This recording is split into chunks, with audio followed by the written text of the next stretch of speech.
Hey, Decathlon Gamer, and welcome back to PCM22 Dragons. This is episode number 5. Last time we got through the entire first half of the season. This time it's straight into signings for season number 3. Now, we're going to address a few things where the team's at this stage. I mean, it's the end of July. It's been a while. We're going to address some of the comments, some of the suggestions that are out there, and I've largely addressed them within the comments themselves. But for those who don't necessarily drop down and read those comments, I wanted to kind of go through where we're at and why some of the decision making is at this stage here in year 2 of this quick run, at least through the first few seasons. So where's the team at this point in the year? Well, first off, progression a little on the slow side, and I suppose that's to be expected. These are guys that don't have massive ceilings. These aren't 6-star guys that are, coming in at 3 stars and flying along. So progression is as to be expected. We've got weaker trainers, we've got weaker, we're still low budget for now. So it's taking a little more time than you might expect. But we're at 4 stars for Oscar, which of course, we signed him at 3.5, but he was 4 stars by October. By July, he's still there. But I actually think he did level up one more time, because he was a 75 sprint. Now he's a 76. He just didn't get another half star out of it. Chen, still 3.5 stars, but you can see he's a 73, 72 on his sprint. Liu is okay. I mean, he's got that 73 mountain, but he has not leveled up so far this season. So the top 3 are essentially the same. The quantity of 3-star guys behind that, though, has definitely grown. So there has been progress, and a lot of these guys that are down here at the bottom end, majority of those were the ones that were on the multi-year deal that we started with. Those guys, a lot of them will be expiring at the end of this season. So we are seeing some progress, but by this stage of the season, it's slower than we're used to seeing, and I suppose we're going to just need to get used to that being kind of the normal case for this group. But with 11 wins this season, we are shattering what we did last year. Last year we had a total of 2 wins. It was the same rider with both wins, and it was the only rider for his national team races. He won the individual time trial and the road race because he was the only one competing. Now, there were like one of those, I believe, out of these 11, and most of these 11 wins did come from national championships. But that's because last year we had, the worst rider out of 6 or 8 or 15. And so they were right near the bottom of the standings. This year we have some of the best riders within small nations. So we have the best guy out of 6 or 8. They didn't win all of them. Oscar got 1 win for Turkey, but not both. Misbah did get both of his wins for Malaysia. Barbakazi won 1, lost the other. There was only like 3 guys competing, but he got like a first and a second. With that wide array of victories, the sponsor confidence, easily, we crushed it. We got 100%. But there's the other difference. Last year, looking at the continental rankings, even after those national championships that were, a big boost, and the vast majority of the points came from there, and that's still the case for this year. I mean, we still have a large number of our points having come from those national championships, but not to the ratio of last year, where it was like 90-95% of our points haul. This year, it's more like 65% of our points haul. It was a lot of those easy points, but we are actually getting a lot better results than we got a year ago. Not necessarily a ton of wins, but we have had some wins this year beyond just those kind of freebies at the national championships. And like I said, almost all of these were not single rider.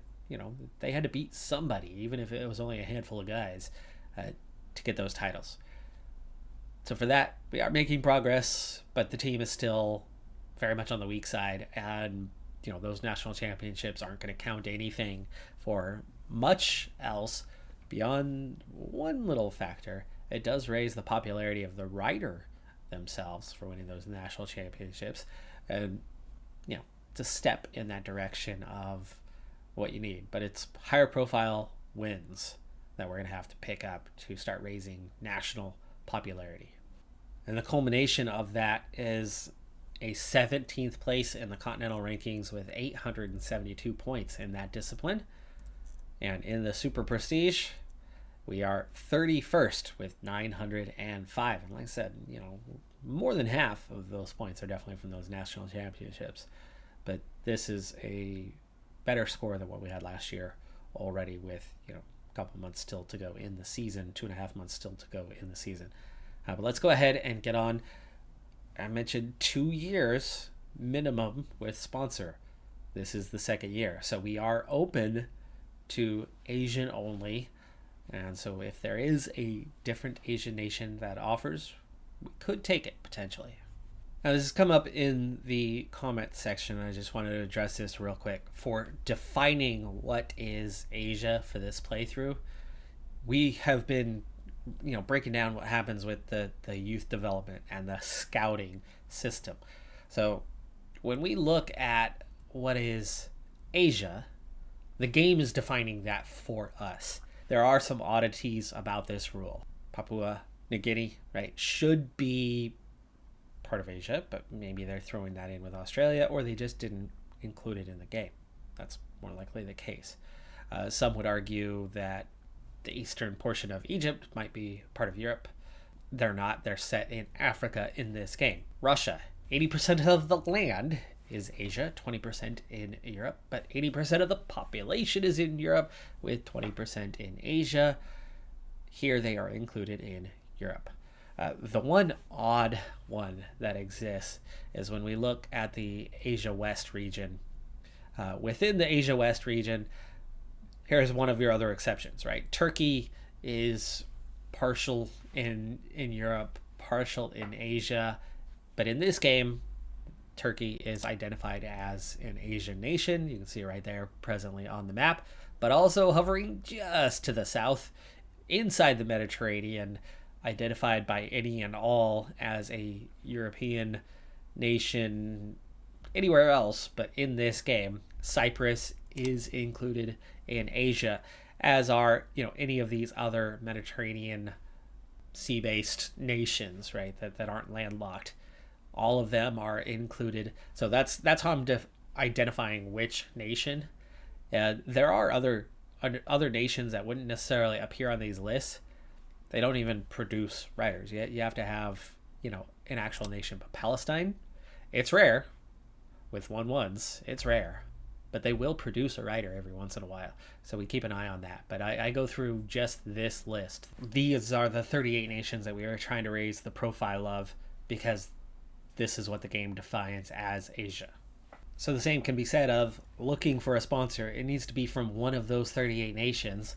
And as Egypt is Africa and Moldova is Europe, that means neither of those are options for us. Therefore, Air China is going to remain our sponsor for another season. That means we are going to be looking at an $85,000 per month budget, with that cap probably about a year to 2 years away. It's literally the next day. One day. That's it. Oscar has leveled up again and is now a 4.5 star talent. So just a day ago, he was still 4. Now he's 4.5. He is our team leader.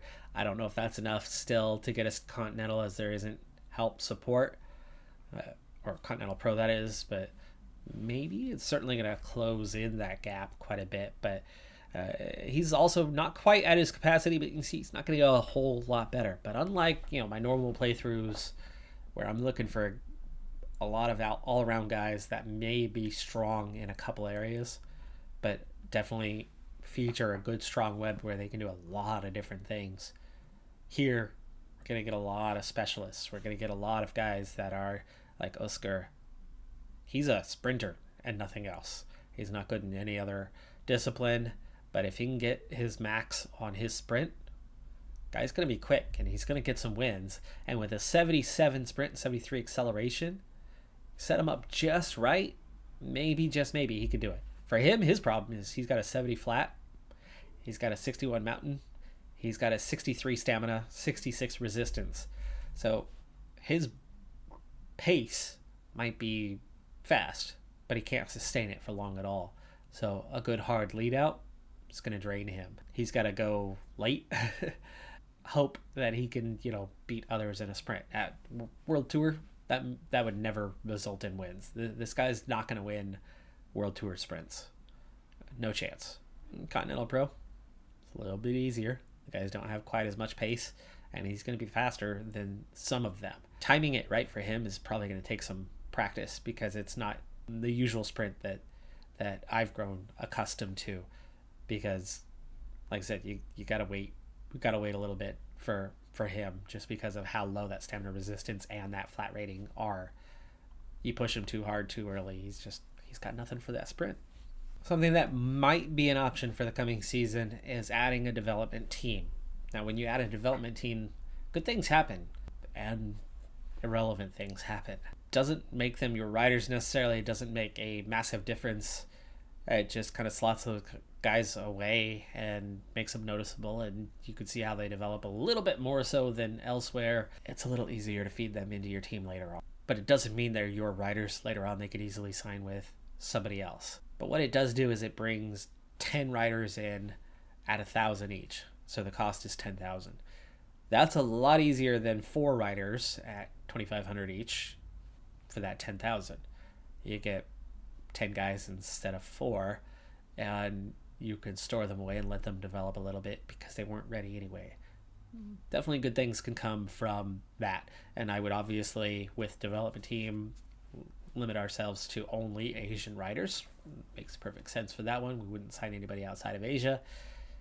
But okay, it's worth thinking about. It's definitely worth thinking about, especially now that our returning riders have a 34,500 combined salary. So 35,000. Our budget for the coming season is 85,000. That is plus 50K. Salary still needs to go to the other sides of things. A development team, that 10K would count. Your staff, that all counts. But with a decent balance now, where we definitely didn't have that last year, and we're going to enter the new year with an even better balance, we'll probably have 400,000 to 500,000, maybe even more than that, at the start of the season. That, you can pay your salary out of that. You can absolutely pay your staff salary out of that. The trick is to sign your staff, renew your staff after you are done signing all your riders for the year.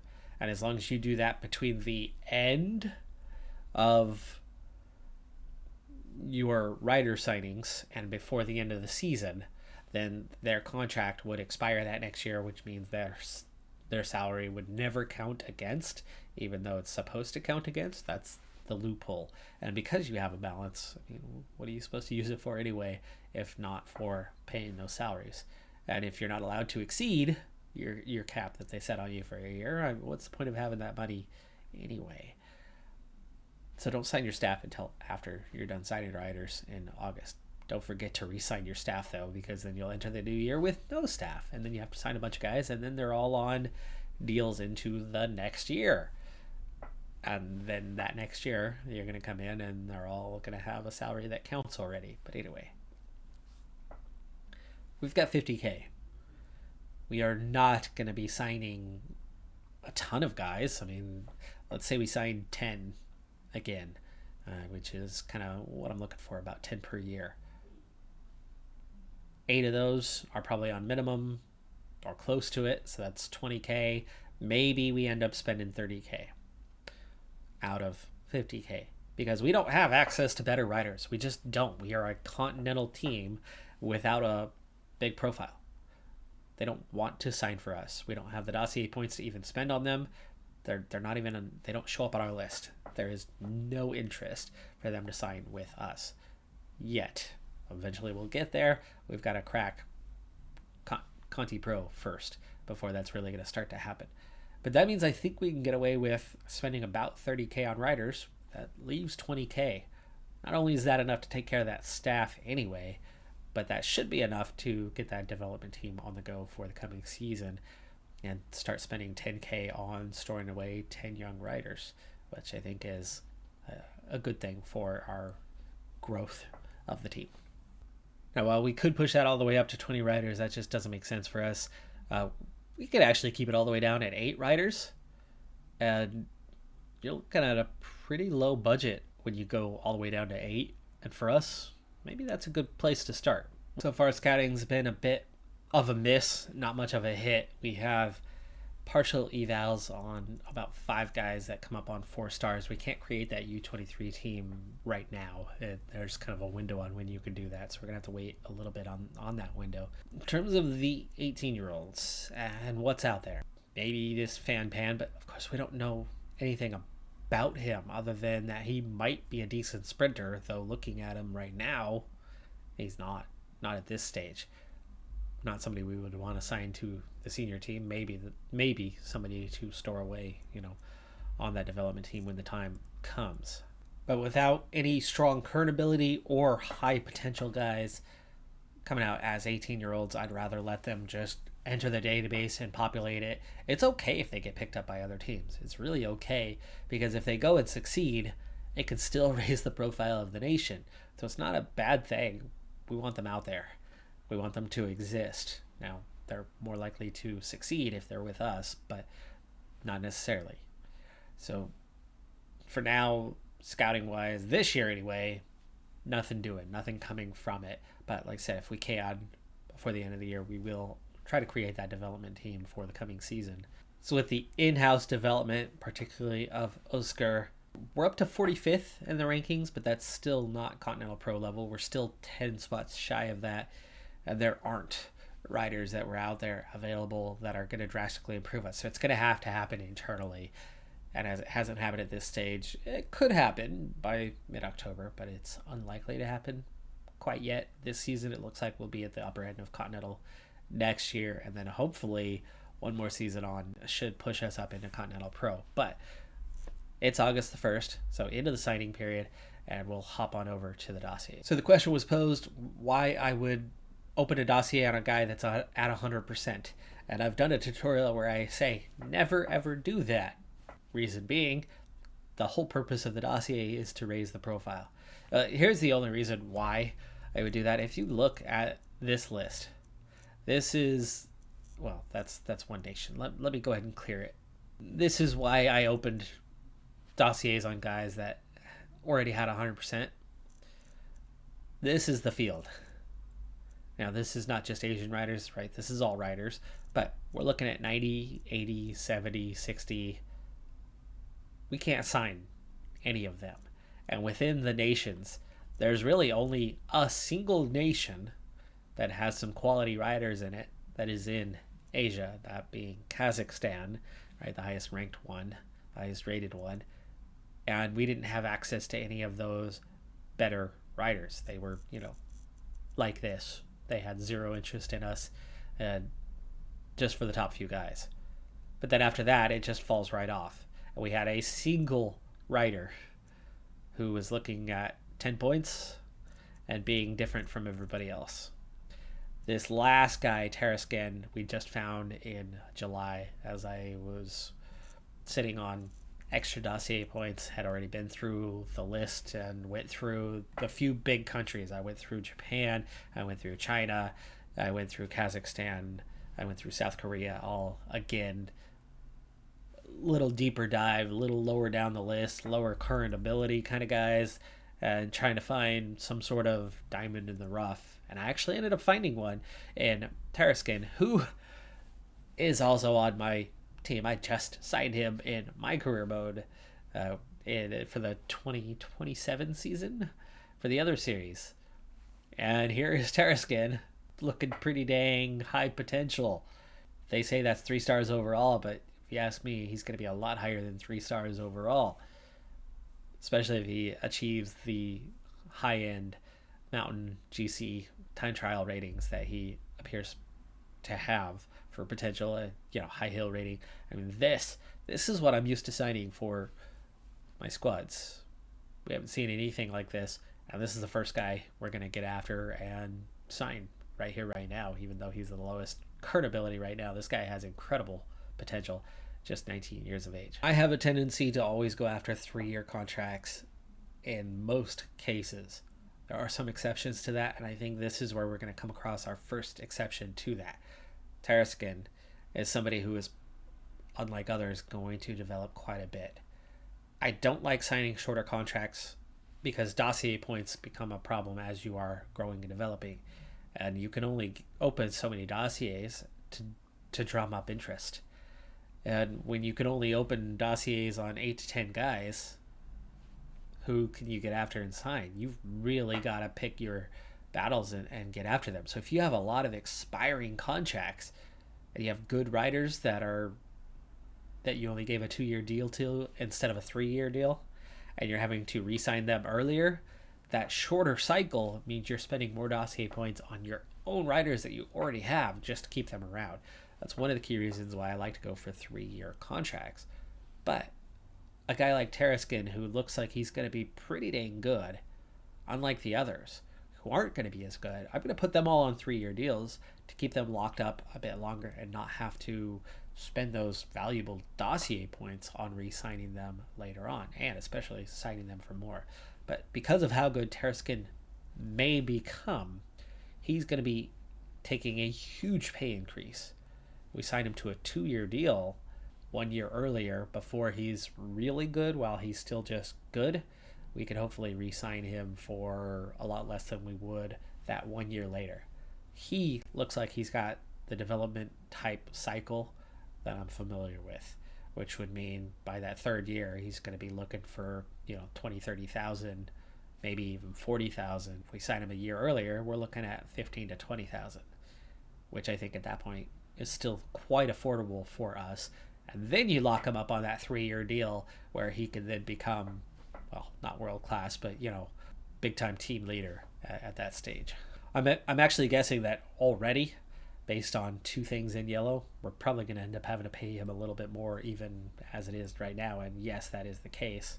And he's still only moderately interested. So bumping that up, it might take more than just 3,000, but we have 4 shots at it.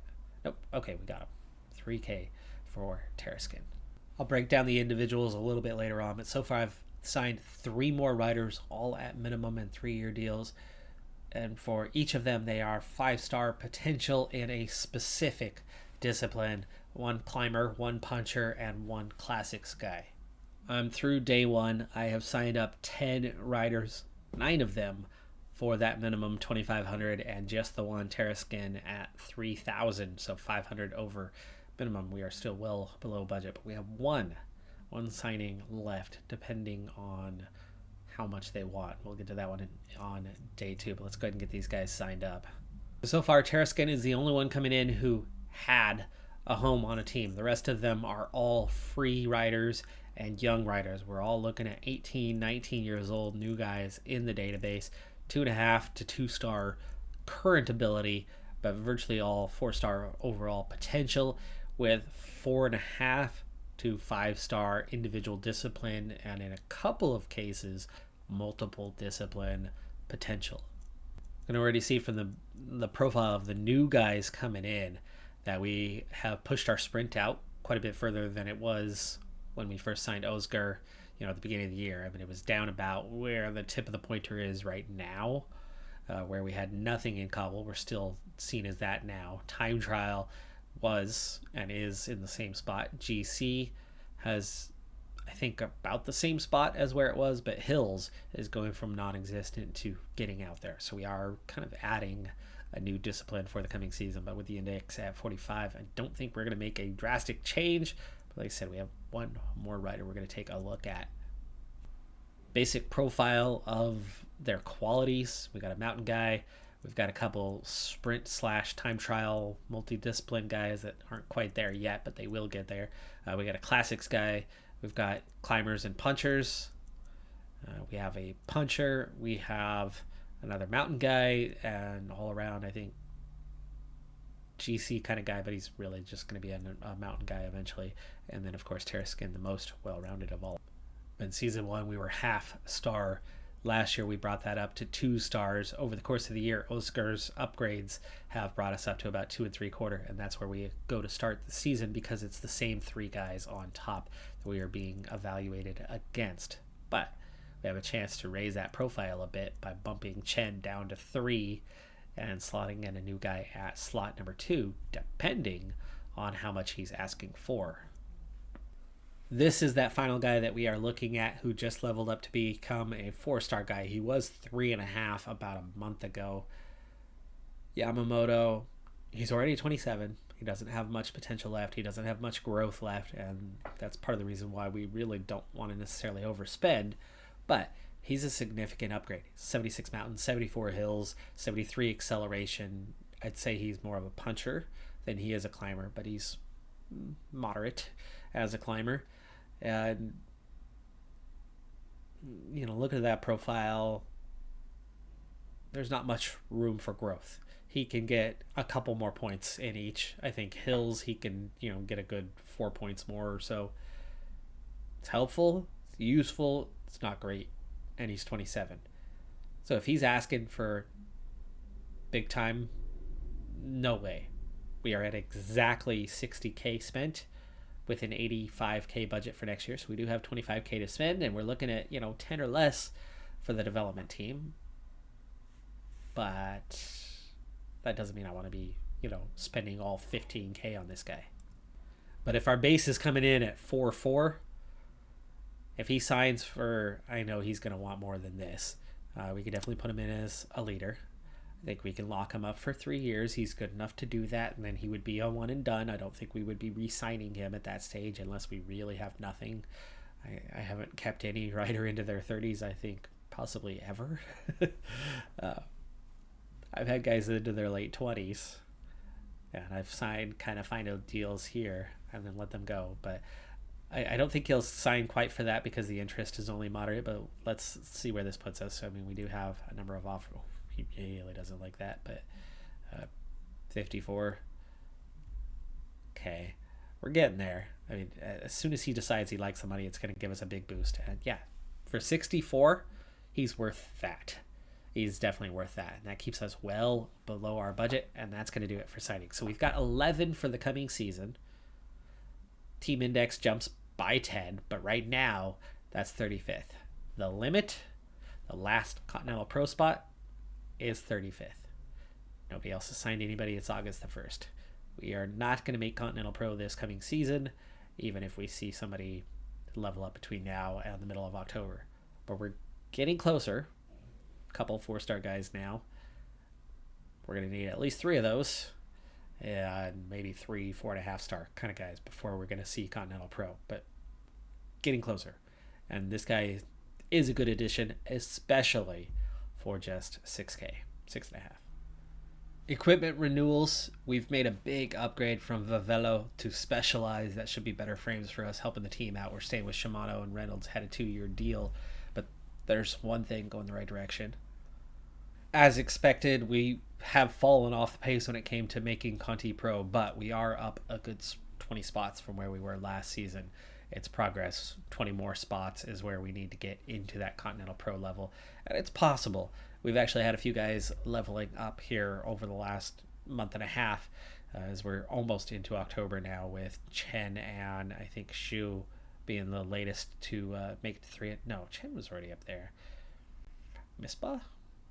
Yeah, punchy guy, Misbah, and then Shu, 72, 73, decent sprinter. We're getting there. We are getting there. Inch at a time, but it is progress definitely happening. Wild Fan Art has won both the time trial and the road race at the World Championship, so mega year for him. Straight into the final race of the year, and one of the first opportunities to raise our profile. Now, in and of itself, the Japan Cup is not going to do that job. As we are seeing things accelerate as we go over the top here for the 6th of 11 laps, by the way, on this one.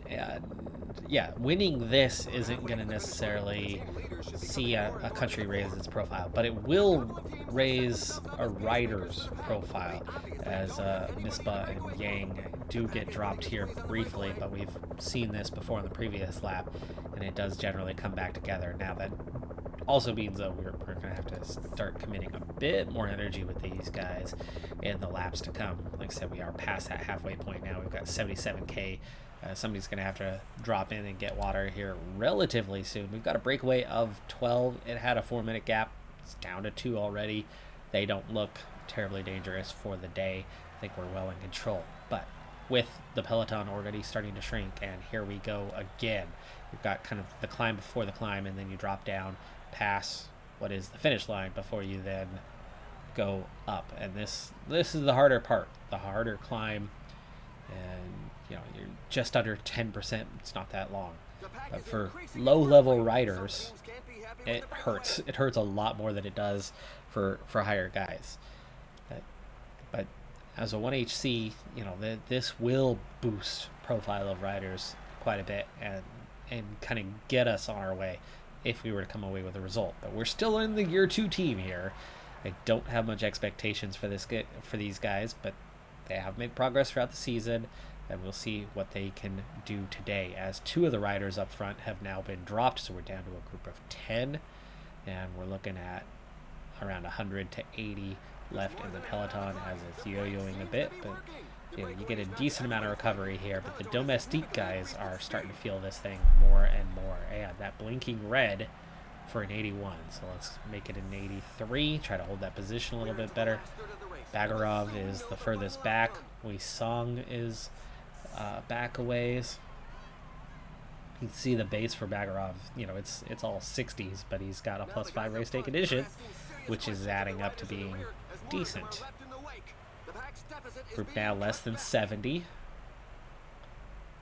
For now, 50, and 9 left off front, with that gap shrinking just slightly. But it's more so about, you know, the 1x1 guys just kind of falling off.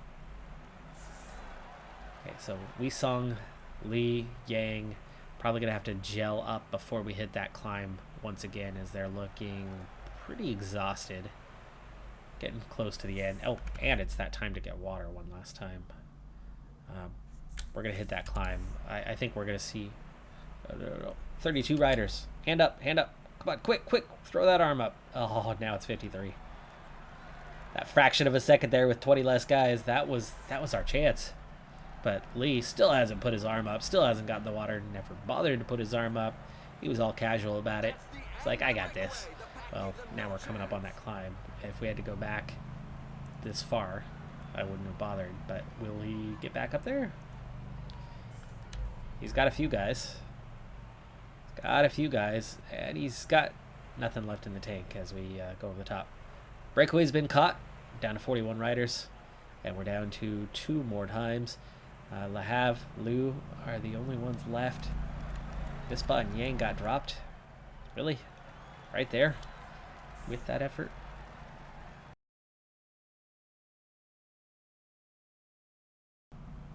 Okay, we bridged the gap without bringing the other group in, but they are so close that, yeah, I didn't want to be really sitting for long. Lee is done, Song is done, which means I'm going to be down to four guys. Yang will be done soon enough. 5 guys to make it happen. I think we want to not necessarily attack on this next climb, but we are going to start thinking about putting the group under pressure.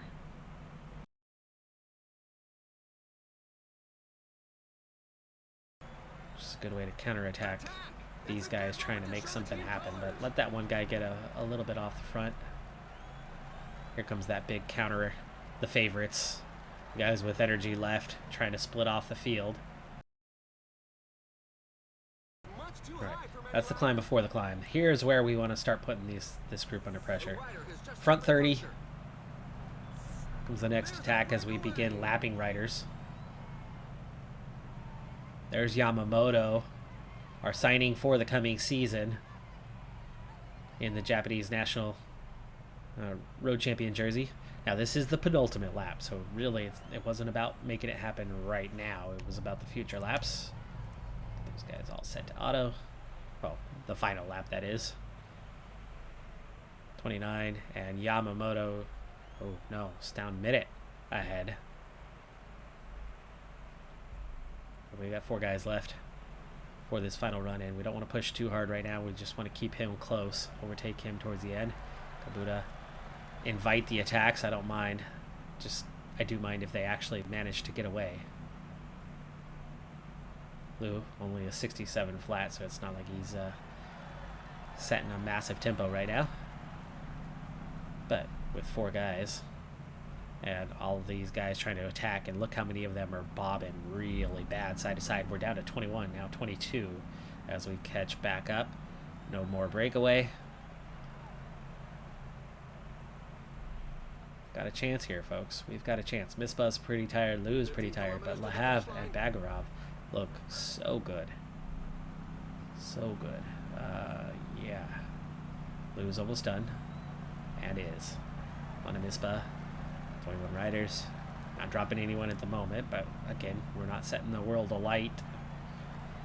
It's a steady tempo is all. Steady tempo. Mispa is not going to last much longer. But Lahav will take over. This is the climb before the climb. Lahav can start to put foot down, though.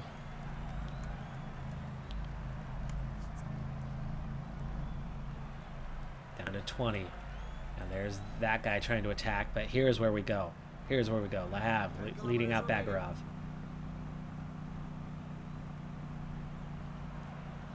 Down to 12. There you go. Split off half immediately. Down to 11. Down to 9. Okay, 99. Down to 8. And now we'll push on with Bagarov still being able to do something at the end. We've got ourselves a top 10, but we're going to see if we can't win today. Nobody's going to catch up when we're going 99, even though he's pretty weak on the flat, just a 68 for Lahav. Gel, 5K. Here comes Yamamoto. He's going to be tough to beat because he is pretty dang good compared to what we are. 4K. But these guys are trying to attack. They are trying to attack, and they're not going to be able to keep attacking because Lahav is the one that's responding to that. 3K, Bagarov. Okay, sprinting for Lahav. Setting up Bagarov. 2K. And Bagarov's going to push through. 1K to go. 1K to go. Coming up over the top of that. And sprinting now for the finish line. Looks like you got one guy. No, he's fading. It's down mid. He's fading. Malecki is coming. Can we beat the Polish rider to the line? We're out of red bar. We're out of red bar. He's going to beat us on the throw. So close. So close for Bagarov. Quintero gets third. Gatcher led the World Tour rankings with Moss and Carapaz behind him. Yamamoto, our new man, was 16th this year, where Lahav and Oscar were 78th and 80th. So that's a lot of progress in terms of rankings from kind of where we're at. Wout van Aert led the Super Prestige, probably the double world championship for him. Might have had a little something to do with that very strong ranking.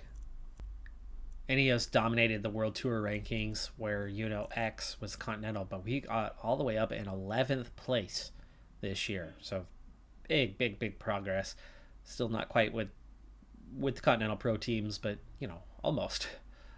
We were third amongst all regular Continental teams, and yeah, that was a good season. It was a really good season. Super Prestige, 30th overall. So we are punching way above our weight. We're punching into that Continental Pro territory, but we're not quite there skill. Now, right now it says 66th, but that's after you get transfers and expiring contracts and things already have ticked over by the 29th of October. The final ranking was 51st. So 25 spots up. That's big. And just 15 away from Continental Pro. I think there's a good chance that we make it next year, but how much, ceiling do these guys have? How much better are they going to get in the short term? It's not a given that next year is going to push us up to Continental Pro, but it's definitely looking better. And we went from a year with 2 freebie wins to 15 wins overall, and 9 or 10 of those, maybe 8 of those were freebie, but we did claim some wins otherwise. So we are getting some wins on merit, but those are just low-level Continental stuff. So it's all just, little bit, inch it away at a time. Yamamoto is going to be a nice addition, especially on the climbing side of things. And I'm hoping that we're going to start to get our first competitive wins, but mostly just let's push up to that Continental Pro level, get that a little bit better, and let's get going on the U23 team. 2 episodes and 1 full season in the books. 5 episodes and 2 full seasons in the book overall. Next season, being that we are still in Continental, very good chance of it going just as this one did. 2 episodes to get through. I think that should go down pretty well and be the kind of tempo, kind of pace we need early on to start getting established. But once we hit that Continental Pro, which I would expect to be the season after, so starting with episode 8, we'll start to slow the pace down a little bit more, get some racing going, and start trying to raise profiles as we go through. But we just need that little bit more development. But with Oscar, with Yamamoto, we're close. We are close. But we need one more guy kind of up there. We're not that far. We're not that far from having that happen. So I do think there's a pretty dang good chance of it happening this coming season. That is going to do it for this episode, though. I'm Decathlon Gamer. Like, comment, subscribe, and I'll see you next time. Have a good one. Be safe out there, and bye for now.